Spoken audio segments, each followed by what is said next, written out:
बहुत बड़े और घने जंगल में जिसका नाम देवबंद था, शेरों के कबीले का राज था। उनका बादशाह एक निहायत ताकतवर शेर था जिसका नाम गजनफर था। गजनफर अपनी ताकत पर बहुत गरूर करता था। वो खुद को जंगल का वाहिद और आखिरी हुक्मरान समझता था और किसी भी दूसरे जानवर को खाते में नहीं लाता था। उसी जंगल के सायादार दलदली इलाके में एक बहुत बड़ा बूढ़ा और देवहेकल अजदहा रहता था जिसका नाम कालिश था। कालिश बहुत कम बाहर निकलता था। वो अपनी लंबाई और जहरीलेपन से ज्यादा अपनी अक्ल और सब्र के लिए मशहूर था। वो जानता था कि गुस्सा और जल्दबाजी अक्सर तबाही लाती है। एक दिन शेर गजनफर अपने दरबारियों के साथ नहर पर पानी पी रहा था कि उसने कालिश को पानी के करीब रेंगते हुए देखा। गजनफर ने जोर से गरज कर कहा, वो जमीन पर रेंगने वाले, तेरी हिम्मत कैसे हुई कि मेरे राज में इतने आराम से भगाता फिरे? क्या तुझे मालूम नहीं मैं देवबंद का बादशाह हूँ? कालिश ने इत्मीनान से अपना सर ऊपर उठाया। उसकी आंखों में एक अजीब सी चमक थी। वो बिल्कुल नहीं डरा।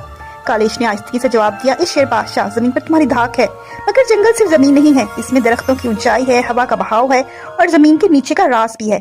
शेर को यह जवाब और भी बुरा लगा। उसे लगा कि एक रेंगने वाला कीड़ा उसे चैलेंज कर रहा है। तो क्या तुम मुझसे मुकाबला करना चाहता है, नागन के पुजारी? कालिश ने जवाब दिया, मुकाबला ताकत का नहीं अकल का होता है। मैं मुकाबला कबूल करता हूँ, मगर मैं तुम्हारे गरूर को नहीं, तुम्हारी अक्ल को ललकारता हूँ। दोनों ने जंगल के तमाम जानवरों के सामने एक मुकाबला तय पाया। गजनफर ताकत का इस्तेमाल करना चाहता था, लेकिन कालिश ने एक अजीब शर्त रख दी। जंगल का बादशाह वो होगा जो सब्र और धोखे की पहचान कर सकेगा। हम दोनों को एक दूसरे के सबसे ज्यादा तकलीफ के मुकाम पर फंसाना होगा। जो अपने हरीफ को आजाद कराए बगैर खुद को आजाद करा लेगा वो बादशाह कहलाएगा। शेर ने सोचा कि ये सांप की कोई चाल है, लेकिन उसके गरूर ने उसे हाँ कहने पर मजबूर कर दिया। कालिश ने शेर से कहा कि उसे सबसे तकलीफ के मुकाम पर फंसा दे।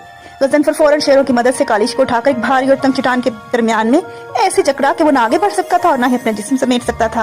अजदही का सारा जिस्म थोड़ी देर में कट गया।